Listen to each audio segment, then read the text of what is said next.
we're Young Medicine. And you're watching SYNTHWAVE Ultra.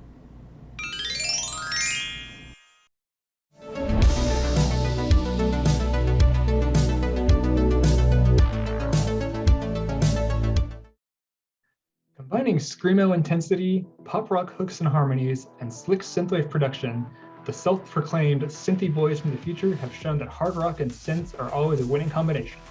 Please welcome this week's guest, Young Medicine. I'm here with Young Medicine. Welcome, guys. Thank you for joining me. Hey, thanks for having us. Hey. Yeah, so if you guys want to go ahead and introduce yourselves. What's up? I'm Brett. I sing and play keys.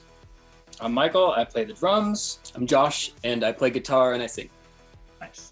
Awesome. Thank you, guys. So I first heard of you guys when you signed with FiXT Neon, but I know like you guys have been around for a while. So how did you all get started? Brett? Well, he answers most of the interview questions, so he has this good to go. Yeah, I got to practice. No, Josh and I have been playing for like 10 years or so, in other bands too. But we picked up Michael. We stole him from his other band, yoinked him out of there. It was a very forceful yoink. Yeah. Nah, he was doing both for a while, but we've been playing together since 2016. End of 16. Jeez. Yeah, they brought me on for one tour, and here I am, 5 years, right? Yep. 5 years later. Gotcha. Here I am. You're stuck. It's like, I like you. You belong to us now. Pretty much. Yeah. That's cool. Yeah, it is because it's interesting because I know like you guys have some of your earlier videos like which I know like you mentioned like don't really reflect your current sound. Like it is interesting going back and seeing some of your earlier stuff and just seeing how you guys have kind of evolved since then. So how did you get into the whole synth thing? Because like obviously you guys have like kind of a variety of styles, but like I know like you really have that some of like your more recent stuff, especially with like Interlinked and On, has more of that like polished synth sounds. How'd you guys get into that? I mean, We saw Blade Runner and was like, we want that. This is it. I want to look like that. I want to sound like that. Not bad. we've always had synth in our music. Like more recently, it's been more of the retrowave synthwave kind of sound. But I mean, I know all three of us back in high school were listening to a lot of metalcore, Warped Tour type music that had synth in it. Like, I'm sure we all three of us shit our pants when we saw the "Sorry You're Not a Winner" video from Enter Shikari. We still watch that all the time. But yeah, but bands like that and a ton of other Warped Tour like metalcore type bands that incorporated synths in like their breakdowns and throughout their songs. And then throughout the years, we kind of went from synth to we had a little orchestral phase in Brett and I's old band. I think Michael's band as well. Oh wow! Just where the synth production turns into orchestra type stuff or cinematic stuff, and then more recently with Young Medicine into more of a retrowave synthwave sound, which is something that I didn't know I'd been missing my whole life until I started hearing it. It's like, oh, this is like the sound of all the movies I watched when I was a kid. Just mixing it in with the kind of aggressive pop meets metal stuff that we already had going on. Very cool. Yeah. Because I know like Josh, you specifically have cited Lost Boys as like one of like your big influences and inspirations. Yeah, that's just my excuse for buying motorcycles. It's not really a thing. That's great. So it's kind of coming off of that. So what are some of your guys' like biggest inspirations and influences? I mean, each of us kind of have our own, but a lot of movie soundtracks really. Like Lost Boys, for example. Michael comes from, well, I mean, you can. Yeah. So yeah, 80s movies, metalcore, spooky stuff. Pink and blue neon. Good to say. All of that was us. I don't know. Michael's definitely more the most metal out of all of us. Yeah, I would say. I'm still into pretty much just straight metalcore, golden age metalcore. So like late 2000s is still my jam. We all came from that background. But yeah, it's what we all grew up with. He's the only one good enough to actually play it though. Try. Yeah. But yeah, because Michael, I know I was kind of mentioning that with Hot Chocolate, like the new single, how like that. I feel like your drumming on that was especially apparent, especially just that just like pounding intro. Like it just yeah, that's Yeah. what I really like with you guys, how like with each song, like I feel like with each one, like you ramp up the intensity one way or another, like more like more intense synths, more intense vocals, more intense drumming. Like it's cool. Like it's been a really great progression watching you guys just grow with each new release. Thank you. Yeah, we try to, especially that one. We really wanted to just hit the listener right off the bat, hard and heavy, a little more so than, because some of our songs will start out slower and then surprise you later on, but got to mix it up sometimes.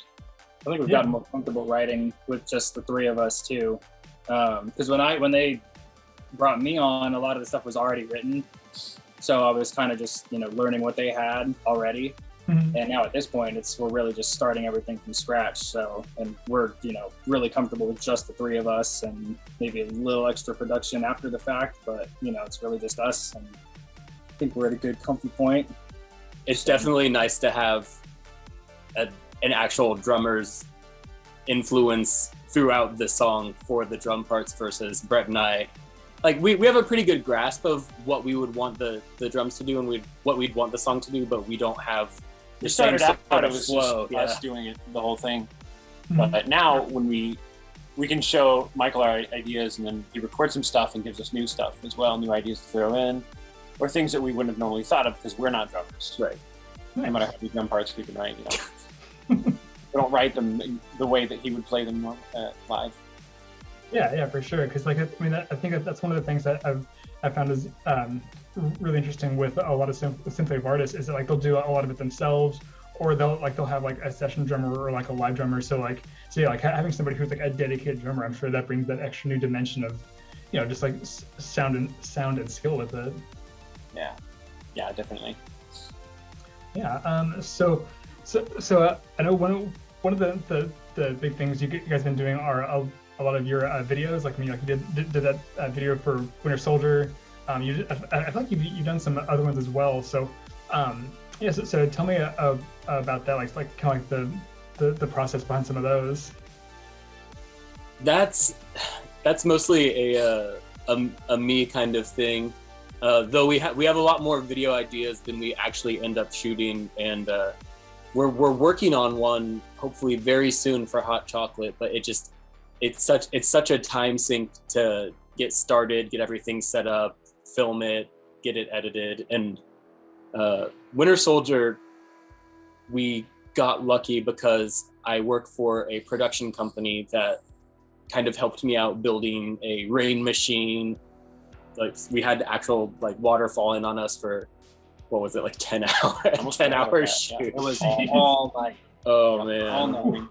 Yeah, we built like a giant trough to catch all the water, and then between takes we would squeegee it out the door. We had it going down a loading dock. Yeah. Out a big garage. So we had like the garage door cracked, and then Josh built a big, like kind of almost like a huge koi pond. Yeah. So like a frame with like a big tarp, and it just flowed right out the garage door. It was genius.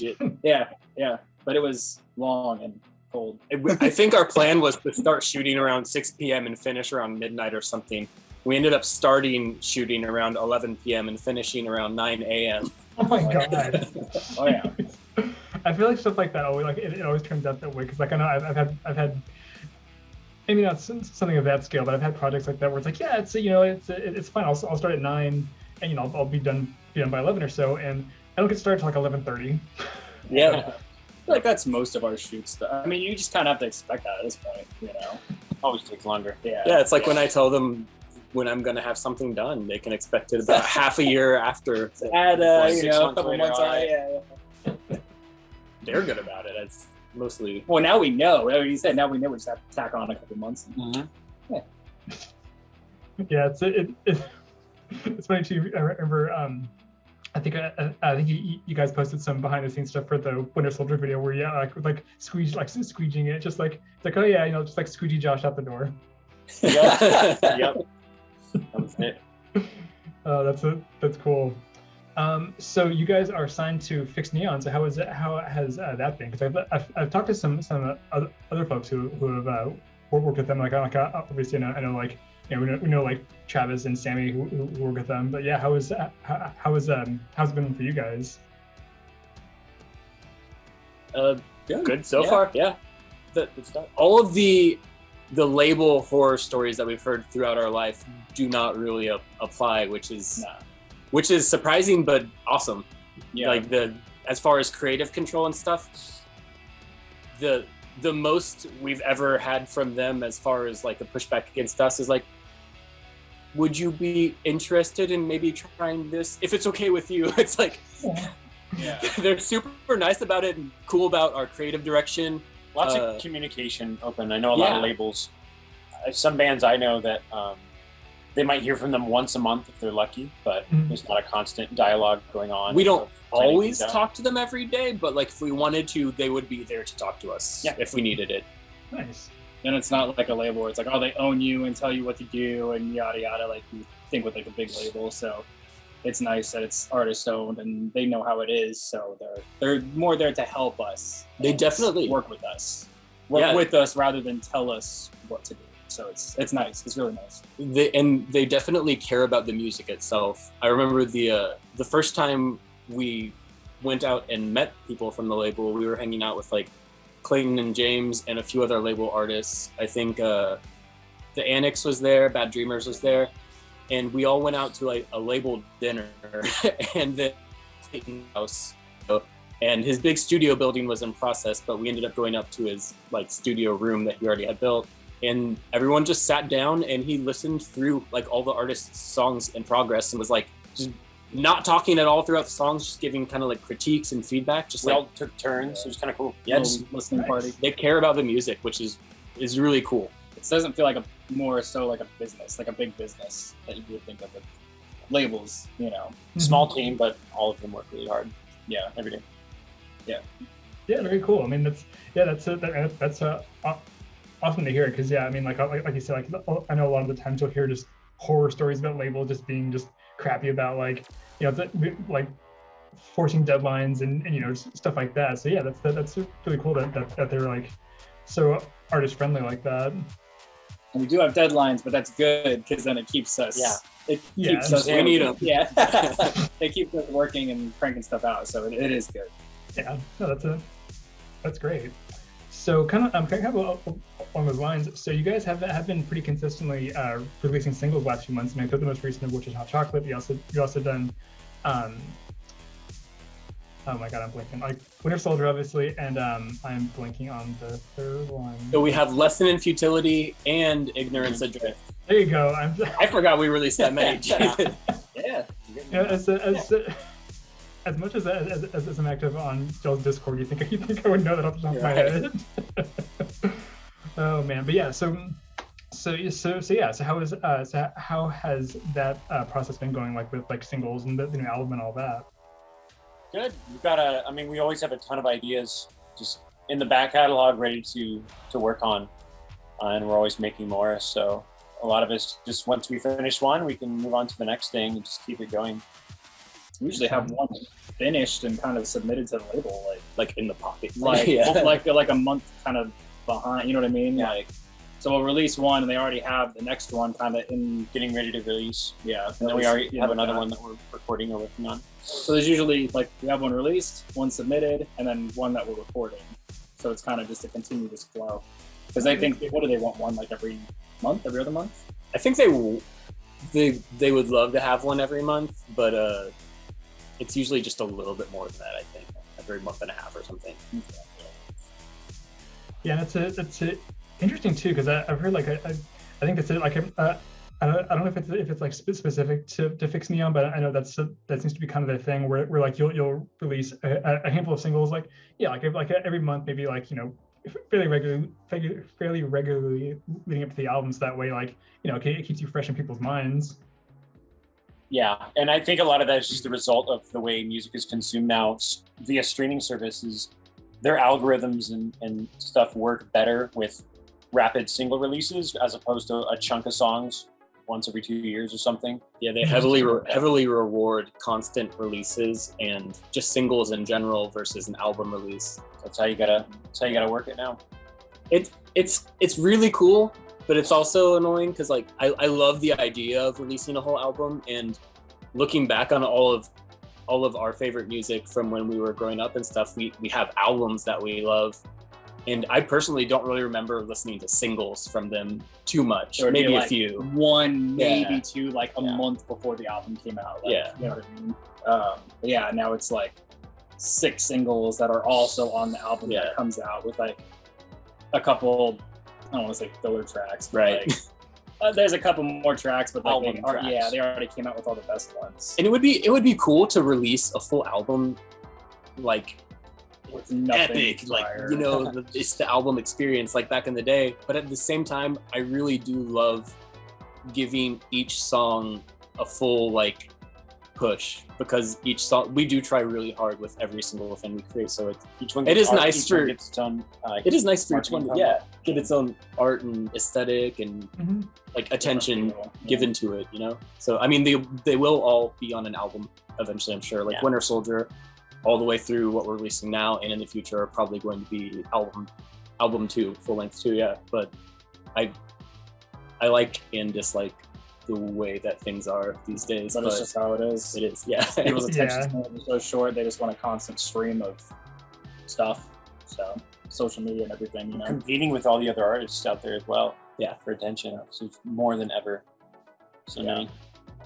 Yeah, I mean that definitely seems to be a pretty common thing, unfortunately. It's like, I mean, you have to play the game with the algorithm just to make sure that, you know, you're constantly like, you know, constantly out of it in front of people like that. So yeah, I can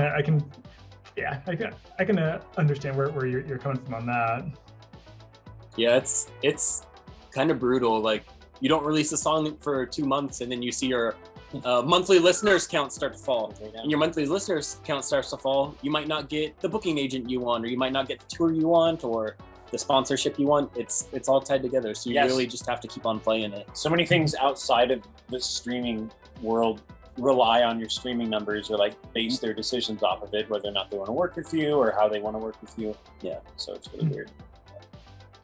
Yeah, that's Crazy. 21st century music, you know. Yep. Yeah. Well, speaking of tours, so you guys recently had your tour with Essenger. So how was that? Like how was it, you know, getting back out in front of people for the first time in like what, a year and a half? Yep. Yeah. Sleeping at truck stops, eating truck stop food. The finer things in life. living the life. Basically Yeah, just truck stop to truck stop, and then some shows as well. So But shows in between. it's mostly just truck stops, which is what we missed the most. Loves.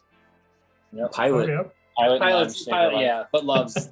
Loves is the best. Yeah. Flying Yeah. J. It's, acceptable. We've still never been to a, what's it called, the Buc-ee's? We've been to one.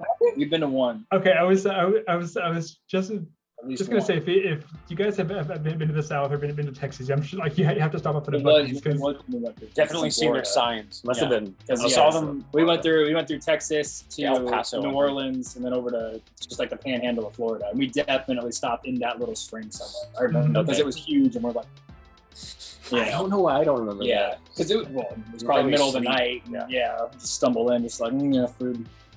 Yeah, it looks the same when it's that late. Yeah, But yeah, it's funny because I remember some are originally from Central Texas, so like in my hometown. I think they opened up a Buc-ee's there. And I think it was actually the biggest one in Texas. But I remember it was just this big deal, and like I remember like we would just went and check that out. Just like, oh yeah, this. I mean, like, you know, it's a truck stop obviously, but they have like, you know, the cleanest bathrooms around, and they've got like tons of food, and it's actually really good. So it's like, this is actually kind of cool. yeah. Is that like a day on the town in Central Texas? You go and see the truck stop with the cleanest bathroom. I'm from a small town, so I understand it. We went to Casey's to eat the best pizza ever made in a gas station. So it's not good. It's like plastic. No, it's good. Gas station pizza, yeah. Pizza, Hunt Brothers. Hunt Brothers. is good. You know, it has prayers on the bottom of the Oh, yeah. box. Of course. What's that? They have Hunt Brothers pizza has prayers on the bottom of the pizza box. Yeah, good old Midwest. But yeah, tour was great. It felt really good being back out on the road after that one for sure. I mean, that's literally all we want to do. That's what we've been working on our entire lives, just to get to this point where we can do that. So it felt really good to climb back in the bus and hit the road. So this one was fun because we had Jeff with us. We all rode together. Yeah, we had Jeff bus. with us. We had a extra member. Jeff took us on tour, but we took Jeff on tour. So yes, that's how it went. Yeah, I love seeing those videos you guys were posting on Instagram of you guys just like, you know, horsing around in the what was it, the youth outreach bus? Yeah. We tried to disguise it as like a church bus almost. Well, now everybody knows. So people they don't Good job. know.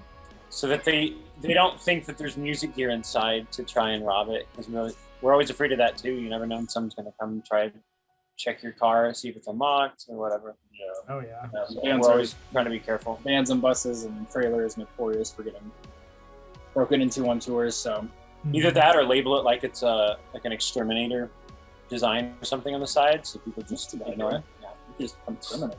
We could make more money that way. Just sit in the bus with exterminator gear and wait for thieves, and then spray.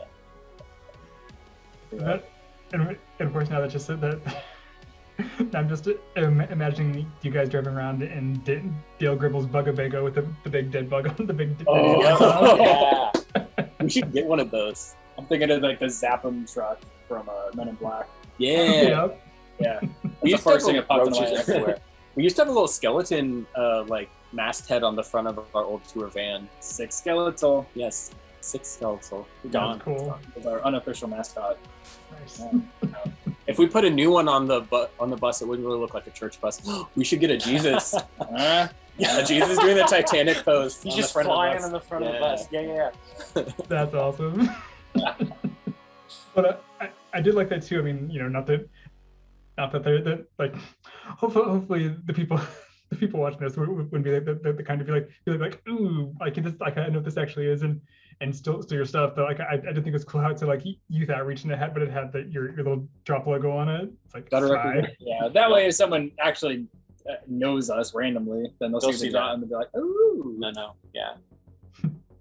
So speaking of the tour with Essinger, so it seems like he's there in Kansas City with you guys too, right? Yeah. Yep. Yeah. So it seems like he's almost kind of like the fourth member. Like you guys and him work together a lot. So like, how did that come about? So we had a music video a long time ago, like an older iteration of the band on YouTube, and I do all of our editing and video directing type stuff. And his old project, he won't like me saying the name of it. Do it anyway. Sunroof. He messaged me, or he commented on the video like, "Whoa, who edited this or who directed this video?" And we ended up just talking a little bit on YouTube, and then he hit up my email, like asking if I could help him with a video, and he started sending me examples, like a Guru Ganesh video. He wasn't in Kansas City. No, he was living in like middle of nowhere, Bozeman, Montana, and I was like, wow, that's kind of the middle of nowhere. And we started becoming just like online friends, and I was like, you know, you should move somewhere where more people are working on music. And he's like, where? And I was like, Kansas City. So I convinced him to not move. The best choice. No, not at all. You really got him to move here? Yeah, I got Jeff to move to Kansas City to work on music and videos with me, which we've done since, yeah. And I've helped him with a bunch of videos and design stuff. Well, not a bunch of videos, but a few videos, a bunch of design stuff.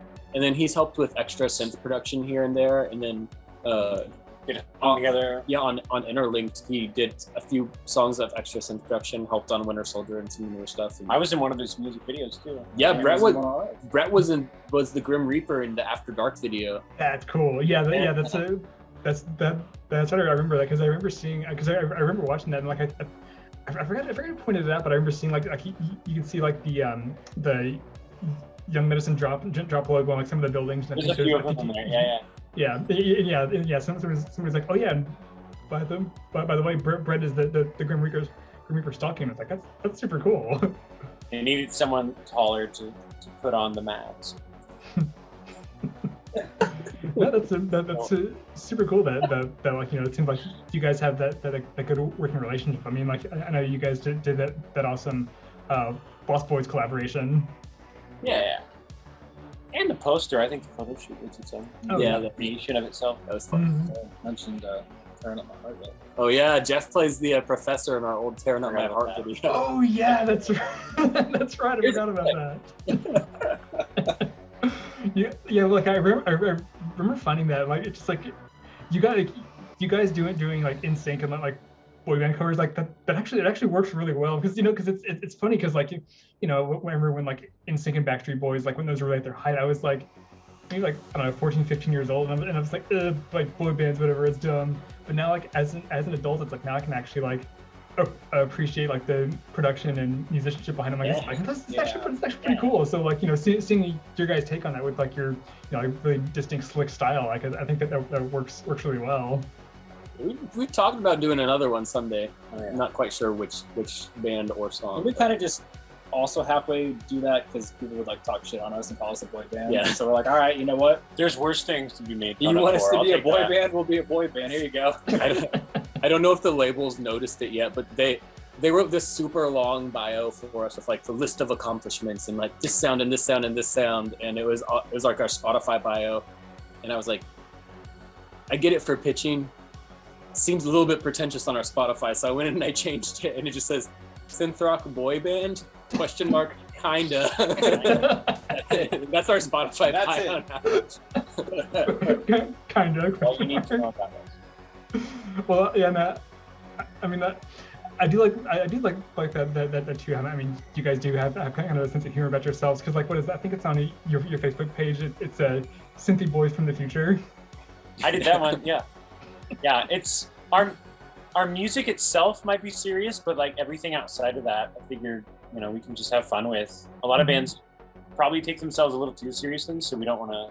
Well, yeah, we all started playing music because it was fun and something we loved. Yeah. So it's like, once you stop making it for that reason, it's kind of no point, I think people like seeing us joke more. Yeah, well, and about ourselves people too. It's more people fun like that way. seeing you as you. real people. For sure. Personalities or whatever, not just It always kind of throws me off. Like we love all these like heavier bands and stuff, and their posts will always be like all lowercase and then like a period, like this and this and this. ... Coming Thank soon. you so much. Period. Like the most serious cryptic shit ever. And then you meet them and hang out from the shows, and they're just goofy dudes quoting the same like TV Family shows Guy. and stuff that Yeah. you like, and it's like, man, Yeah. there's just like a disconnect there for me, and it makes it. I'm not judging it in like a mean way, but like in my head, it feels kind of, or at least for us, it would feel kind of disingenuous to act like crazy serious about something When none of us are. when we're just Yeah. super fucking goofy. Like Everyone would know. we were kind of more serious when we posted like Winter Soldier and stuff, just because it's like a kind of serious song with like big production music video, but like at the same time we posted behind the scenes of us being goofy and shit. We about take it. our Like, music super seriously and everything we have to do Yeah. to make it happen, obviously, because Yeah. that's all we want to do. But I mean, like I said, if you can't have fun and enjoy it, Exactly. Yeah. still do it for fun, not like something you have to do. The second it becomes something you have to do, Nope. then there's no point. Yeah, I think. I totally agree with you on that, because like I've talked with other folks, like they said the exact same thing. Like once it's something like you're forced to do, and like and there's no like fun behind it, it's like what's the point? Plus you can with stuff like that, you can definitely tell when the person, when they're like doing it because they're like contractually obligated to, not because like, there's gonna be some like fun and like enthusiasm behind it. So yeah, that's I mean, that's great that you guys have that mindset, because then like that's the thing too. Like I remember, I think it was like your 2019, like you did like a 2019 wrap up video, and yeah, exactly, it was just you guys just goofing around, like these guys are really cool. Like these guys are cool. Like they got really great music. I think our funnier posts and stories do a lot better anyways. Like the other day, Josh made That was Michael. Oh, that was you? I made that. Oh, It's I a- made that. it's a I just artwork posted it. for the new single, Hot Chocolate, and the dude's throwing up in front of it. It's like, it's awful. I'm like, yeah, people love that. It does better Random spark of inspiration at work. Yeah. No, I saw you guys post that, and I was just like, these damn Like, guys. that's exactly what I was feeling, and they posted it. Oh my god, no, that's yeah, and plus too, like you're saying, I mean, like seeing the stuff that you guys in the like Messenger post on Discord, it's like, yeah, you know, you just hear regular guys with a goofy sense of humor, which is cool. Like I always like that with artists and musicians when, yeah, like, you know, like they are like, you know, like their stuff is like can be serious, but then like you meet them and they're actually like, you know, cool folks. So yeah, that's part of why I like you guys too. So actually, so speaking of like social media and stuff like that, so you guys are all cat guys. I mean, like I know you guys all have, you know, you've posted. Michael didn't want to be, but it just happened. I got roped into it. You just recently got one. Yeah, last year. it's Both of you. earlier this year. Brett's always had cats. Josh got one, and then I was the last one. Yeah. Mine was I think they call it a foster fail. You foster a pet, and then you're like, I guess I'm keeping it. I got it at the beginning of the pandemic, and then like a few months in, I was like, okay, this is my cat, whatever. Yeah, what did you name it? I named him Josh. COVID. And then people started dying, and now I just call him Kobe. Oh god. Oh my god. You know what? If technically, if some dude's name is George, there could be. Think of how many people named George have murdered someone throughout the ages. Hurricanes. Exactly. Yeah. Hurricane George. Yeah, you know, like it sucks. It's like for somebody who happened to be named like Katrina or something. There Right. you go. Exactly. Yeah. Hurricane COVID. Jeez. Yeah, because yeah. So Josh, these.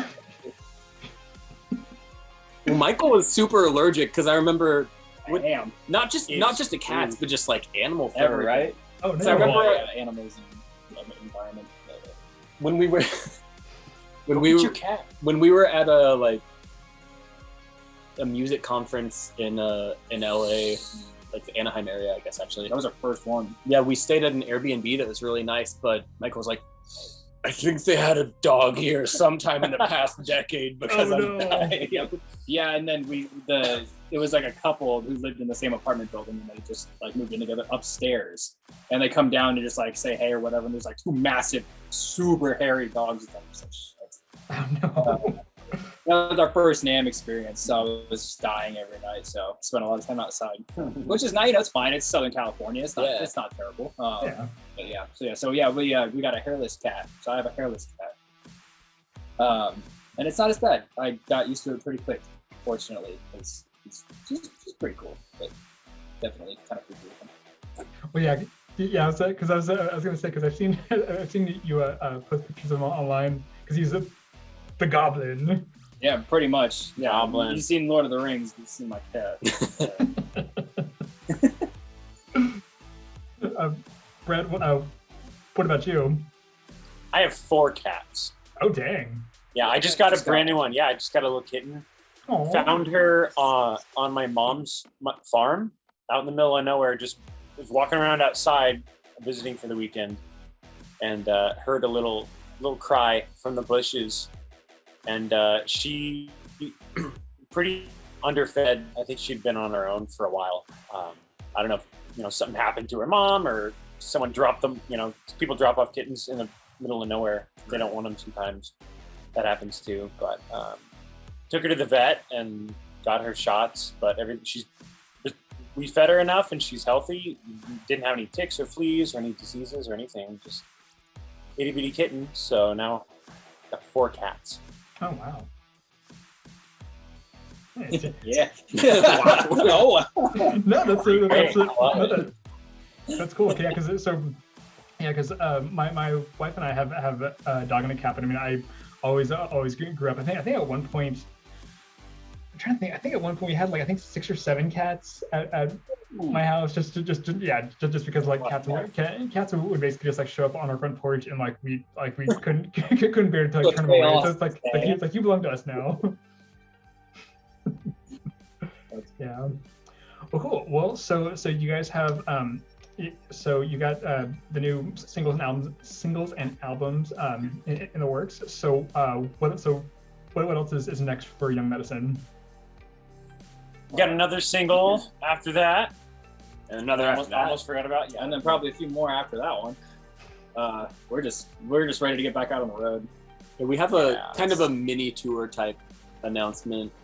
We're always on the lookout and have our management and agents looking all the time. So Well, it should be at least. they should be. At least that's what they tell us. we gotta keep on them. So when this airs, You can cut We'll that little see. part out and send it to our manager You now can- if you want. yeah, right now. It's like, by the way, the guys from Young Medicine say get your shit together. Exactly. Yeah. We tell them every day. Tell them millions of people are going to see this and they're going to know. No, that's great. So just tours and the tours and the new album. Well, very cool. Yeah, video for Hot Chocolate. Video for Hot Chocolate, Yeah, probably a soon. video or two for By two other January, things. yeah, should be at least one new video out. Well, I'm trying to buy a house and turn the basement into like a video type studio thing, so we could just shoot whenever. You know how they shot the Mandalorian, that big ass set with the LED walls? That's what he's going to do. Sure. It's It's just gonna we be can be anywhere. It's just gonna be a bunch of old computer monitors just next to each other. That'd look cooler actually, for us. Yeah. Make Yeah, yeah, We got the green screen over there, you know. We can, yeah. I was thinking like like a wall of like old CRT monitors or something. That would be cool. Well, so I guess you got a couple more minutes. So what do you guys get up to when you're not making music as Young Medicine? Watching Lost Boys over and over, and Big Trouble in Little China. You can't just steal everything about me. so it was describing That's it. He was answering for you. band answer. I like to sleep a lot. This dude works all the time. He's I don't always get to. working. I don't get to sleep Yeah. a lot. Yeah, I do a lot of design and video stuff for other bands. Yeah, if you still follow metalcore bands pretty much in any capacity, you've seen Yeah. something he's done. All the bands we listened to in high school, I do a lot of work for them. And if you've ever listened to any current or bands from the past 5 years from Kansas City, you've heard his work. Yeah. Just, Oh yeah, I do. I run a recording studio here in Kansas City, so I'm recording and producing other artists as well, whether it's metal or synthwave, pop, kind of everything in between. Oh, very cool. Yeah, that's I feel like there's at least a handful of synthwave artists who do that. Who like they just happen to run a recording studio.